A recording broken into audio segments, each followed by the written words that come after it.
Hello मेरे प्यारे बच्चों, आप सभी का स्वागत है एसएस कोचिंग क्लासेस में। हम लोग पढ़ रहे हैं क्लास 10 मैथ का चैप्टर नंबर 3, जिसमें एक्सरसाइज 3.2 चल रही है, जिसमें हम लोगों ने पहले सवाल के जितने भी भाग थे वो हमने हल कर लिए हैं। आज हमारे सामने दूसरा सवाल है और इससे पहले हम लोग जो पढ़ चुके हैं उसमें हम लोगों ने विलोपन विधि और प्रतिस्थापन विधि दोनों को देखा है। तो आज जो हम लोग देखने वाले हैं, जो अगला सवाल है, उसमें हमें क्या करना है, m का मान ज्ञात करना है। ठीक है, तो इसके लिए हम कौन सी विधि यूज करें, प्रतिस्थापन विधि यूज करें या विलोपन विधि यूज करें?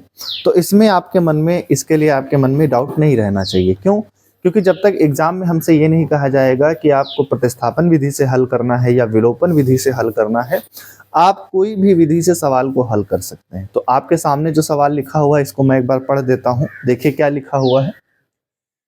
लिखा हुआ है कि 2x प्लस 3y बराबर 11 और 2x माइनस 4y बराबर माइनस 24 को हल कीजिए और इससे m का वह मान ज्ञात कीजिए जिसके लिए y बराबर mx प्लस 3 हो। तो यहाँ पर हमें क्या करना है, पहले इन दोनों समीकरणों की सहायता से x और y का मान निकालेंगे और वो जो x और y का मान निकलेगा वहां पर y की जगह पे y का मान और x की जगह पे x का मान रख देंगे तो हमारे पास m का मान निकल आएगा। ठीक है, तो सबसे पहले यहाँ पर देखिए क्या सवाल को कैसे हल करेंगे। सवाल में आपको दिया गया है तो आप लिखेंगे दिया है। क्या दिया गया है? आपको दिया गया है 2x प्लस 3y बराबर 11, इसको आप समीकरण 1 मान लीजिए। और आपको दिया गया है 2x माइनस का 4y बराबर माइनस का 24, इसको आप समीकरण 2 मान लीजिए। अब यहाँ पर हम कौन सी विधि लगाएंगे जो हमें आसान पड़ेगी? तो बेटा हम विधि यहाँ पर यूज करने वाले हैं विलोपन विधि। क्यों यूज कर रहे हैं विलोपन विधि, क्या कारण है? क्योंकि यहाँ पर किसी एक चर के जो दोनों समीकरणों में जो x का गुणांक है, यहाँ पर x का गुणांक दोनों आपस में बराबर है, तो ये सवाल लगाने में हमें विलोपन विधि से बहुत ज्यादा आसान पड़ने वाला है। हालांकि आप चाहो तो प्रतिस्थापन विधि लगा सकते हो, लेकिन हम कौन सी विधि यूज कर रहे हैं? विलोपन विधि यूज कर रहे हैं। अभी हमने आपको बताया था जब भी हम विलोपन विधि का यूज करते हैं तो किसी एक चर के गुणांक को बराबर कर लेते हैं, लेकिन यहाँ पर पहले से बराबर है तो हमें बराबर करने की आवश्यकता नहीं है।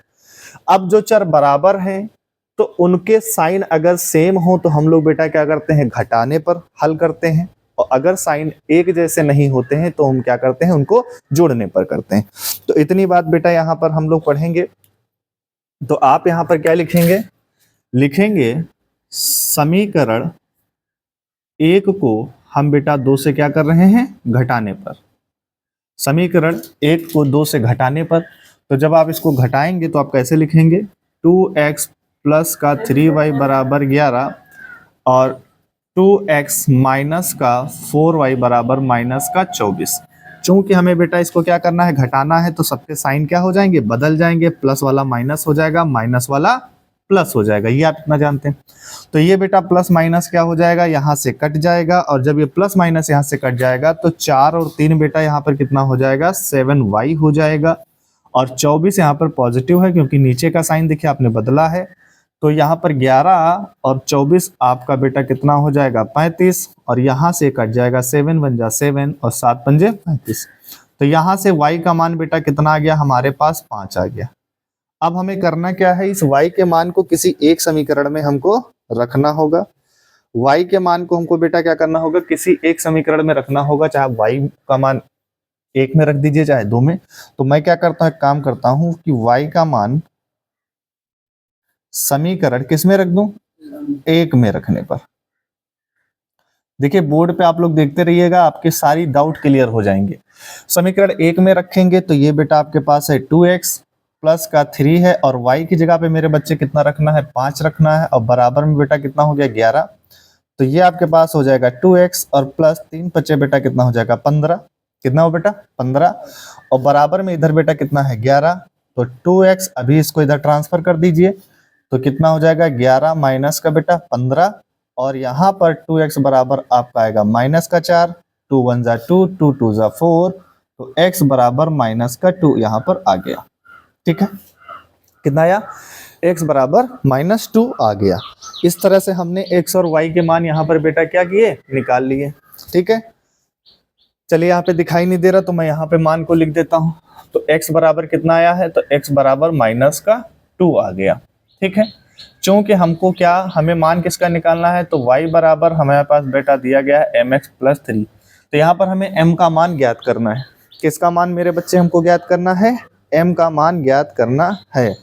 तो हम क्या लिखेंगे, इसको आप मान लीजिए समीकरण 3, इसको आप समीकरण 3 मानेंगे। तो यहाँ पर आप लिखेंगे x व y का मान कहाँ रख दें बेटा, समीकरण 3 में रखने पर। तो जब आप इसका मान समीकरण 3 में रखोगे तो y का मान कितना है 5, ठीक है। m तो m रहेगा, x का मान बेटा कितना आया है, माइनस का 2 आया है, प्लस का कितना हो जाएगा 3। अभी हमें क्या करना है, इसको हम 3 को इधर बेटा ट्रांसफर कर देंगे तो ये 5 माइनस कितना हो जाएगा 3, और बराबर में इसका मल्टीप्लाई होगा तो माइनस का 2m हो जाएगा, और 5 में से 3 जाएगा तो बेटा 2 बचेगा, और इधर माइनस का 2m है, ये बेटा इधर कट जाएगा एक बार में। तो m की जो वैल्यू आएगी बेटा कितनी आ जाएगी, -1। तो यहाँ पर m का मान बेटा कितना आया है, -1 आया है। क्लियर है। अब यहाँ पर m का मान अगर आप -1 यहाँ पे y का मान रख दीजिए तो y का मान कितना है 5। हम चेक कर लेंगे कि हमारा m का आंसर सही है कि नहीं। तो y का मान यहाँ पे 5 है। तो अगर इस मान को हम इधर हम हल कर लेते हैं, एक बार जांच कर लेते हैं, हम इसकी क्या कर लेते हैं जांच। ये जांच कहा नहीं गया पर हम अपने मन से अपने सेटिस्फेक्शन के लिए कर ले रहे हैं। तो y की जगह पे कितना है 5, m की जगह पे बेटा कितना है -1, और गुणे x की वैल्यू कितनी आई है -2, और प्लस में बेटा कितना है 3। तो ये 5 हो गया, माइनस माइनस प्लस हो जाएगा, 2 × 2 और प्लस 3, तो 5 बराबर कितना है 5। तो दोनों तरफ 5 5 बराबर आ गया। इसका मतलब हमारा जो m का मान आया है, जो x का मान आया है, जो y का मान आया है, वो मान हमारे सही है। तो अब हम इसके बाद बेटा क्वेश्चन नंबर 3 का पहला करेंगे। तो आप इसको जल्दी से नोट कर लीजिए।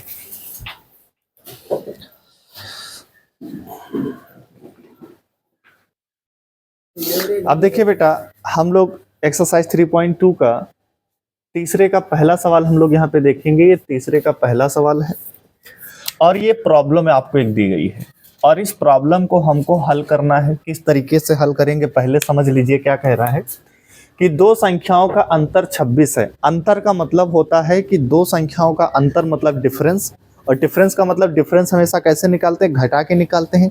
तो दो संख्याओं का जो अंतर है वो कितना है 26 है। और फिर कह रहा है कि एक संख्या दूसरी संख्या की 3 गुनी है, यानी एक संख्या जो है वो तीसरी संख्या की दूसरी संख्या की 3 गुनी है। उन्हें ज्ञात कीजिए। तो हम इनको कैसे ज्ञात करेंगे, सबसे पहले आपको यहाँ पर कुछ मानना पड़ेगा। क्या करना पड़ेगा, मानना पड़ेगा। तो हम क्या लिखेंगे, माना दो संख्याएं, माना दो संख्याएं x व क्या है बेटा y है। इतना आप मान लिए, और ब्रैकेट में बता देना कि x जो है y से बड़ी है। क्या है, x y से बड़ी है। पहला काम हो गया। तो अब यहां से हमें क्या करना होगा, दो समीकरणें बनेंगी, और यहां पर हमसे क्वेश्चन में कह रखा है कि प्रतिस्थापन विधि से हल करना है। तो जब हमसे कहा है प्रतिस्थापन विधि से हल करना है तो हम प्रतिस्थापन विधि से इसको हल करेंगे। अब इसको जरा ध्यान से देखो। पहले एक बात मैं आपको समझा देता हूं कि मान लीजिए एक ये आपके पास आलू है और ये बड़ा आलू है ना, और ये हमारे पास बेटा क्या है, 3 आलू हैं जो कि क्या है, छोटे छोटे हैं। क्लियर है। अब तीनों आलू को जब हम तौलेंगे तो हमसे ये कहा गया कि ये जो बड़ा वाला आलू है इस छोटे एक आलू का 3 गुना है। यानी बड़ा वाला जो आलू है वो छोटे वाले आलू का 3 गुना है। तो मतलब ये हुआ कि जो बड़ा वाला है तो इसको मैं क्या लिख सकता हूं, ऐसे लिख सकता हूं कि नहीं लिख सकता हूं, बोलो। ऐसा लिख सकता हूं नहीं लिख सकता हूं। तो किसका गुना होगा, छोटे वाले का गुना होगा। क्लियर है, चीजें समझ में आ रही होंगी। किसका, छोटे वाले का गुना होगा। तो यहां पर एक बात को समझिए आप कि दो संख्याओं का अंतर 26 है। तो अंतर, तो अब हम यहां पर चलेंगे according to question. According to question का मतलब होता है प्रश्नानुसार। प्रश्न के अनुसार हमें जाना है। तो प्रश्नानुसार क्या कह रहा है कि दो संख्याओं का अंतर 26 है। तो अंतर मतलब दो संख्या है x और y, और अंतर का मतलब माइनस का निशान कितना है बेटा 26। इसको आप समीकरण 1 मान लीजिए। पुनः दोबारा आप देखेंगे क्या कह रहा है कि और एक संख्या दूसरी संख्या की 3 गुनी है, तो बड़ी संख्या जो है x, तो बड़ी जो होगी वो छोटे का गुना होगी। तो किसका गुना है? छोटी संख्या कौन है? y है, हमने यहाँ पे बता दिया, ये बड़ी है, जिसकी तरफ मुंह खुला होता है वो बड़ा हो, जो है छोटा। तो कितना हो जाएगा बेटा? 3y।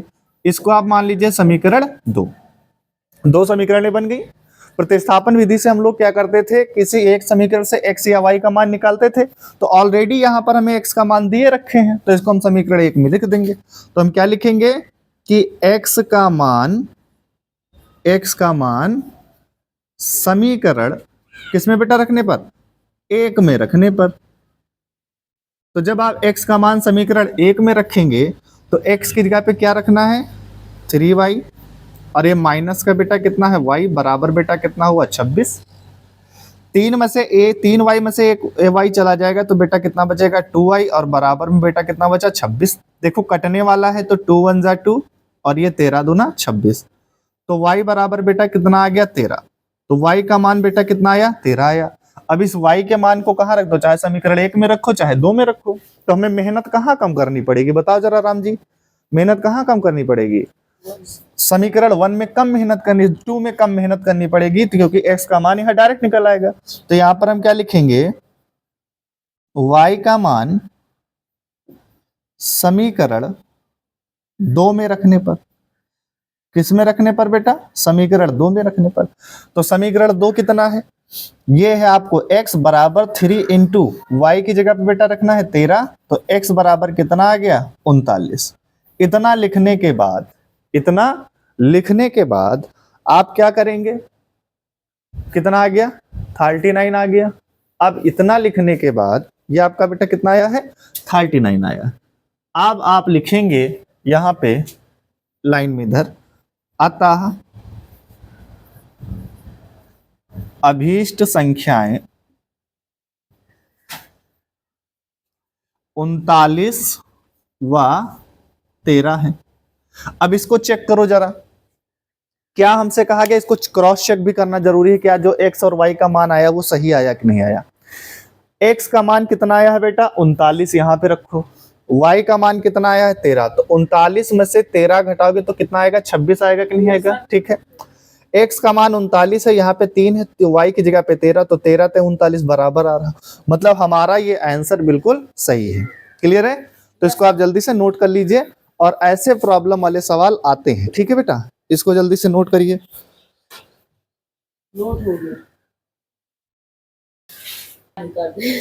अब देखिए बेटा, क्वेश्चन नंबर 3 का दूसरा सवाल है। अच्छा क्वेश्चन है कि दो संपूरक कोणों में बड़ा कोण छोटे कोण से 18 अधिक है, उन्हें ज्ञात कीजिए। पहले तो ये आपको पता होना चाहिए कि संपूरक कोण क्या होते हैं। तो दो तरीके के कोण हम लोगों को देखने को मिलते हैं, मैं दोनों को बता देता हूं कि संपूरक की जगह कभी कभी वो बोल सकता है कोटिपूरक। तो कोटिपूरक कोण क्या होते हैं ये बात मैं आपको समझा देता हूं, साथ में मैं आपको ये भी बता देता हूं कि संपूरक कोण क्या होते हैं, ये भी मैं आपको बता देता हूं। ठीक है, तो कोटिपूरक और संपूरक कोण का मतलब क्या है कि मान लीजिए कि दो कोण हैं ए और बी, अगर इनका योग 90 डिग्री हो तो एक कोण दूसरे का क्या होगा? कोटिपूरक होगा। क्लियर है? और दो कोण ऐसे हों कि जिनका योग बेटा कितना हो, जिनका योग सर हो कितना 180 हो, तो एक कोण दूसरे कोण का बेटा क्या हो जाएगा? एक कोण दूसरे कोण का क्या होगा? संपूरक होगा। जैसे अभी मान लीजिए कि आपके पास कितना कोण है, कि मान लीजिए आपके पास हमने कहा कि 45 कोण है, तो अब मैं पूछूंगा कि 45 का कोटिपूरक क्या होगा? तो भाई 45 ऐसा 45 में इतना जोड़ो या 90 में से 45 घटा दो, सीधा सा मतलब, तो उसका कोटिपूरक निकल आएगा। तो 45 का कोटिपूरक कितना होगा बेटा? 45 ही तो होगा। मैंने आपसे पूछा बताओ 50 का कोटिपूरक क्या होगा? तो 50 का क्या होगा? 40 हो जाएगा, है ना? कितना हो जाएगा? 40। तो 50 का कोटिपूरक 40। मैंने पूछा बताओ 1 का कोटिपूरक क्या होगा? तो 1 का कोटिपूरक कितना होगा बेटा? 89 हो जाएगा। क्लियर है? कि मतलब कोटिपूरक का मतलब यही है कि एक ऐसे दो कोण जिनका योग कितना हो जाए? 90 हो जाए, तो वो क्या होंगे? कोटिपूरक होंगे। तो यही कहानी संपूरक में चलेगी कि मान लीजिए एक कोण बेटा 90 है और मैंने आपसे कहा बताओ भैया इसका संपूरक क्या होगा, तो आप कहेंगे सर 90 होगा, क्योंकि 90 और 90 को जोड़ोगे तो 180 हो जाएगा। मैंने आपसे कहा कि एक कोण आपका बेटा है 80 और ये आपका बेटा दूसरा क्या हो जाएगा 100, तो 80 का कोटि पूरक क्या होगा 100 होगा, सॉरी संपूरक क्या होगा 100 होगा। तो ऐसे दो कोण जिनका योग कितना हो जाए 180 हो, ऐसे कोण एक दूसरे के क्या होते हैं, संपूरक कोण होते हैं। क्या होते हैं बेटा, संपूरक कोण होते हैं। तो संपूरक कोण की बात आपको समझ में आ गई। फिर क्वेश्चन में कह रहा है कि दो संपूरक कोणों में बड़ा कोण छोटे कोण से 18 अधिक है।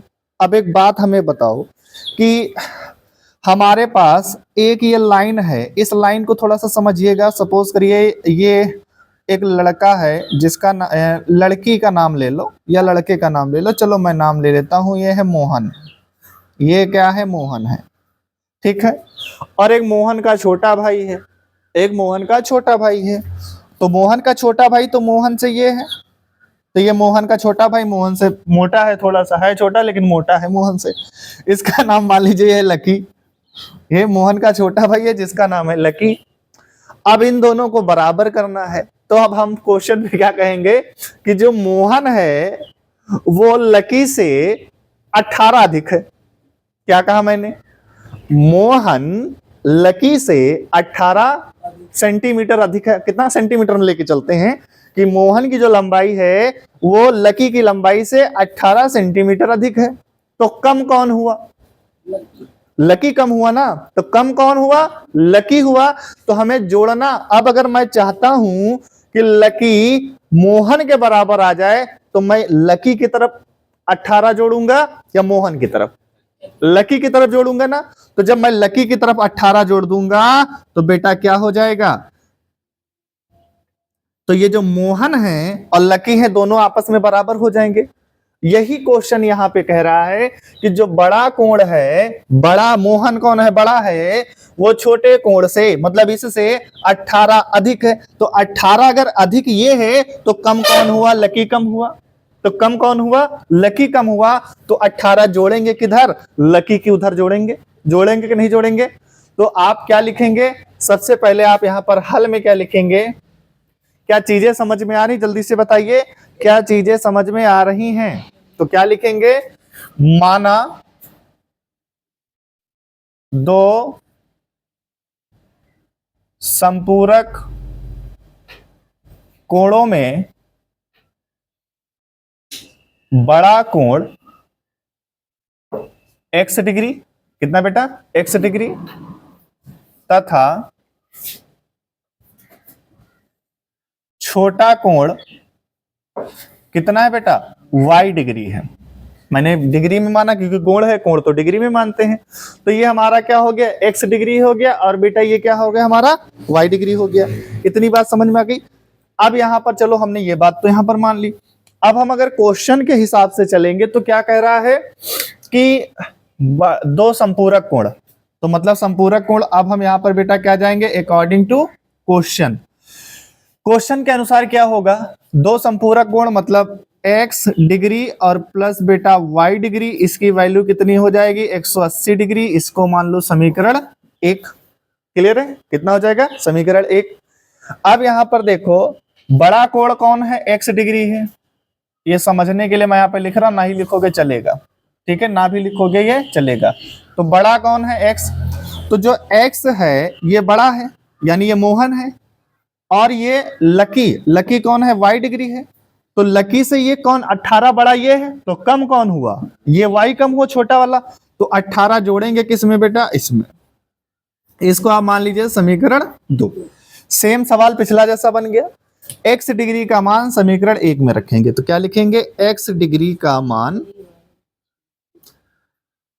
समीकरण 1 में रखने पर, तो समीकरण 1 में रखोगे तो यहां पर बेटा आप क्या रखोगे, y डिग्री प्लस 18 और प्लस बेटा ये हमारे पास क्या है, ये y डिग्री है, और बराबर में बेटा कितना हो जाएगा 180। इनको जोड़ोगे तो ये बनेगा 2y डिग्री। अब प्लस में बेटा अब इधर क्या करना है, यहीं से हम एक स्टेप काहे ज्यादा लिखेंगे, इसको इधर ट्रांसफर आप कर दीजिए। तो ये 180 है बेटा, ये माइनस का कितना हो जाएगा 18, क्योंकि प्लस में है तो माइनस में हो जाएगा। तो ये 2y डिग्री बराबर 180 में से 18 घटाओ बेटा, कितना बचेगा? 162। Very good. कितना बचा? 162। इसको काटिए, 2 × 2 और ये कितना हुआ? 2 × 8 = 16, 2 × 2। तो y डिग्री बेटा कितना आ गया? 81 आ गया। क्या दिखाई दे रहा है? क्या दिखाई दे रहा है? तो ये y बराबर कितना आ गया? 81 डिग्री आ गया। y का मान आ गया। अब y कौन है? छोटा है। y कौन है? छोटा है। मतलब अब जो x का मान आएगा वो कितना आएगा? 81 से बड़ा आएगा। या दूसरे शब्दों में हम समझना चाहें, एक ऐसा मान अब बताओ 81 का संपूरक क्या होगा? वही आंसर हो जाएगा। तो 81 का संपूरक क्या होगा? 99 होगा, क्योंकि 81 में 99 जोड़ोगे तो 180 हो जाएगा। तो हम निकाल के भी चेक कर लेते हैं। ठीक है, हम इसको निकाल के भी चेक कर लेते हैं। देखिए, जब तक आप समझेंगे नहीं सवाल को, सिचुएशन को, तब तक काम आपका बनेगा है नहीं। तो y का मान कहां रख देंगे? समीकरण 2 में रख दो। तो क्या लिखोगे? y डिग्री का मान समीकरण 2 में क्या करने पर बेटा? रखने पर। तो जब आप समीकरण 2 में रखोगे तो ये आपका बेटा दिया गया है x डिग्री बराबर y का मान बेटा कितना हो जाएगा? 81 डिग्री, सॉरी 81 डिग्री ना लगाओ, कोई दिक्कत नहीं है, वैसे डिग्री में ही आंसर आया है ये। तो 81 डिग्री और प्लस बेटा ये इससे कितना? 18 अधिक है, तो कितना हो जाएगा? 99 डिग्री। तो x डिग्री का मान कितना आया? 99 आ गया। तो x डिग्री का मान बेटा कितना आ गया? 99 आ गया। तो हम कह सकते हैं अतः, क्या कह सकते हो? अतः बड़ा कोण कितना आया है? बोलो, बड़ा कोण कितना है? यस, अतः बड़ा कोण 99 डिग्री व छोटा कोण बेटा कितना है? 81 डिग्री है। ठीक है, तो इस तरीके से आपको यहाँ पर आंसर्स बताने होंगे। ठीक है, तो जल्दी से इसको नोट कर लीजिए। अब देखो बेटा, क्वेश्चन नंबर हमारे पास जो है, अभी हमारे पास क्वेश्चन नंबर तीसरे का तीसरा आ गया है एक्सरसाइज 3.2 का, जिसमें क्या कह रहा है? एक क्रिकेट टीम के कोच, आप लोग देखते हैं आजकल आईपीएल चल रहा, तो हर एक टीम का अपना अपना कोच होता है। जैसे भारतीय टीम में भी क्या है, हर टीम का अपना अपना कोच होता है। तो एक क्रिकेट टीम के कोच ने 7 बल्ले और 6 गेंदें खरीदी हैं। क्या क्या खरीदा जरा समझो।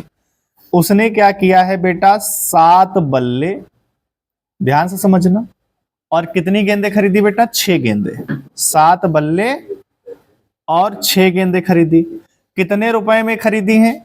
तो रुपए उसने खर्च किए हैं बेटा कितने? 3800। ये कहानी है, 3800 में खरीदी।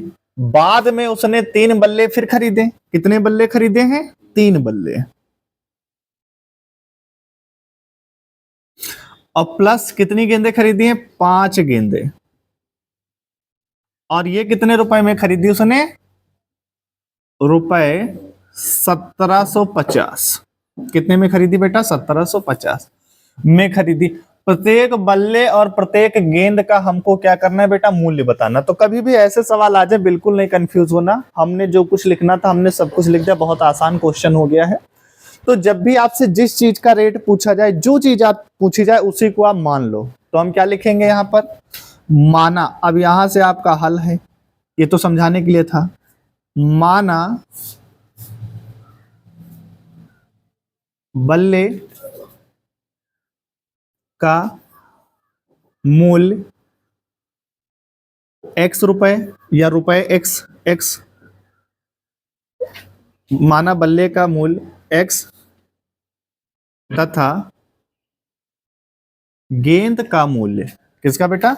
गेंद का मूल्य y रुपए है। हमने क्या मान लिया कि हमें बल्ले और गेंद का मूल्य पता करना था, तो हमने बल्ले का मूल्य x रुपए माना है। कितना रुपए बेटा? x रुपए। और गेंद का मूल्य हमने y रुपए मान लिया। ठीक है, तो x रुपए और y रुपए हमने मान लिया।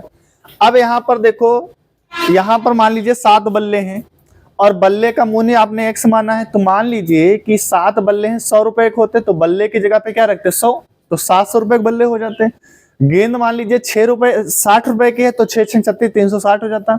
तो जहां पर बल्ला लिखा है वहां पर आपको x लिखना है और जहां पर गेंद लिखी है वहां पर आपको y लिखना है।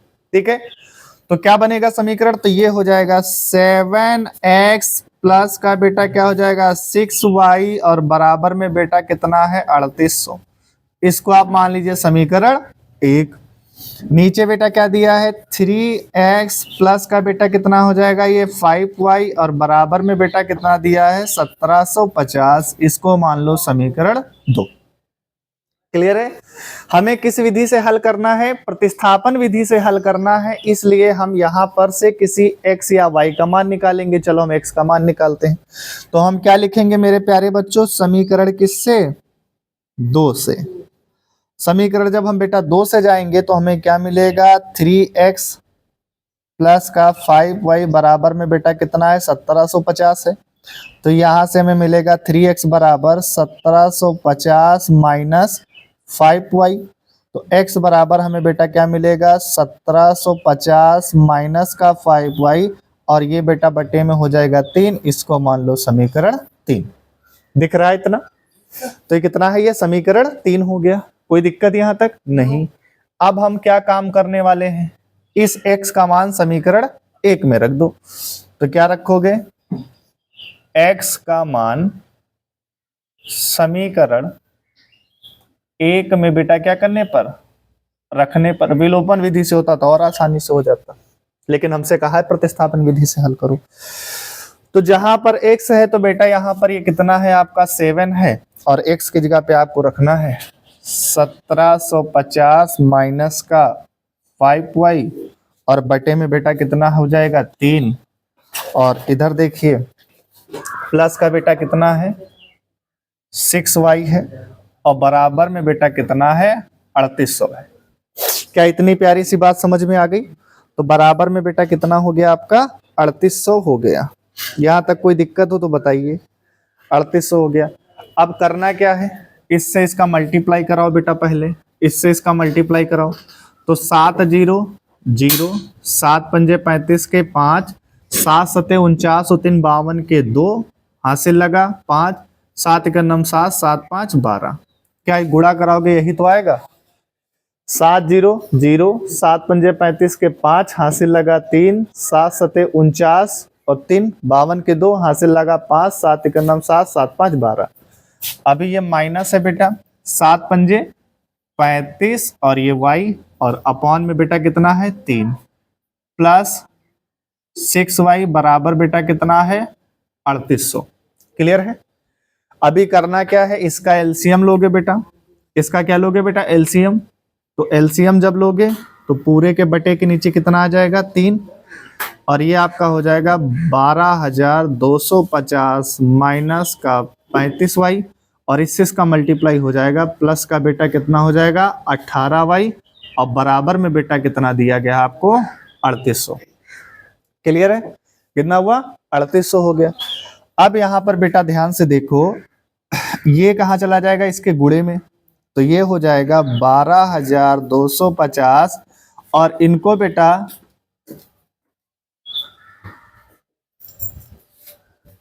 अब यहां पर बेटा देखो ये प्लस में है ये माइनस में है तो घट जाएगा। तो 35 में से 18 घटाइए कितना बचेगा, बताओ बेटा जल्दी से घटा के। 35 में से 18 घटाओगे तो कितना बचेगा 17 बचेगा।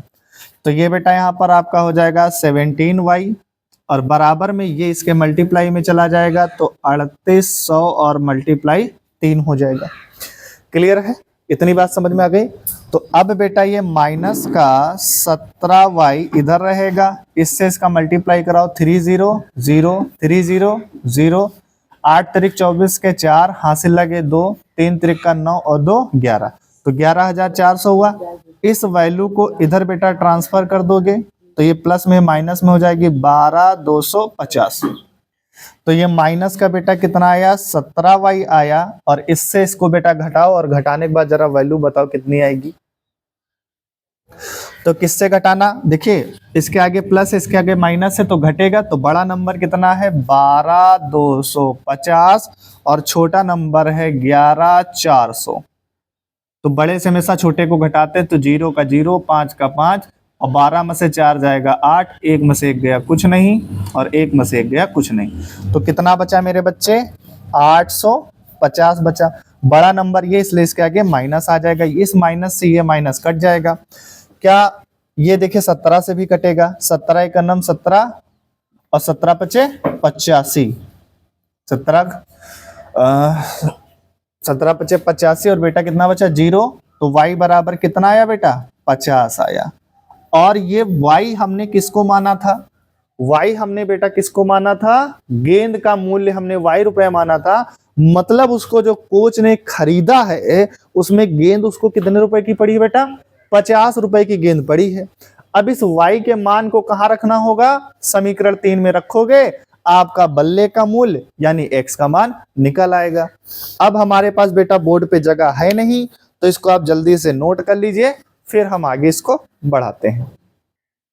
तो बेटा अब हम इसको मिटा देते हैं, थोड़ी सी हमारे पास जगह कम है, तो अब हम इधर वाला ये पोर्शन मिटा रहे हैं। अब यहाँ पर देखिए समीकरण 3 में हमें क्या करना है? y का मान हमें यहाँ पर रखना है, ठीक है। समीकरण 3 में हमको y का मान रखना है। तो समीकरण 3 आपको दिख रहा है, ये आपका है समीकरण 3, ठीक बेटा। तो क्या लिखोगे? आप लिखेंगे y का मान समीकरण 3 में क्या करने पर बेटा? रखने पर। अब y कितना है? ये x और ये बेटा आपको दिया गया है 1750 -5 और y का मान बेटा कितना आया? 50 और बटे में बेटा कितना है आपके? 3। आप इसको हल करिए थोड़ा सा, तो ये बेटा कितना है? 1750 माइनस 25 यानी बेटा कितना हुआ? 250 और नीचे बेटा आपका कितना है? 3। तो आप यहाँ से इसको हल करिए थोड़ा सा। तो 1750 में से 250 घटाओगे तो बेटा आपका आएगा 1500 और नीचे बेटा है 3, 3 का नम 3, 3 पचे 15 यानी 500 आएगा। तो x का जो मान आया वो कितना आया? 500 आया। आप नीचे क्या लिखेंगे? अतः प्रत्येक बल्ले, जो माना उसी को आंसर लिखो, प्रत्येक बल्ले का मूल्य ₹500 तथा प्रत्येक गेंद का मूल्य ₹50 है, ठीक है। तो इस तरीके से आपको बेटा क्या करना है? क्वेश्चंस को कर लेना है, ठीक है। तो बहुत आसान क्वेश्चन था, ज्यादा कठिन नहीं था, पर इसमें कैलकुलेशन थोड़ा सा हैवी थी। तो आज की क्लास को बेटा यहीं पे समाप्त करते हैं। अभी इसके 3 सवाल और बचे हैं, 3 प्रॉब्लम और बची हैं, इनको हम कल पढ़ेंगे। तो आज के लिए इतना ही। नमस्कार, जय हिंद।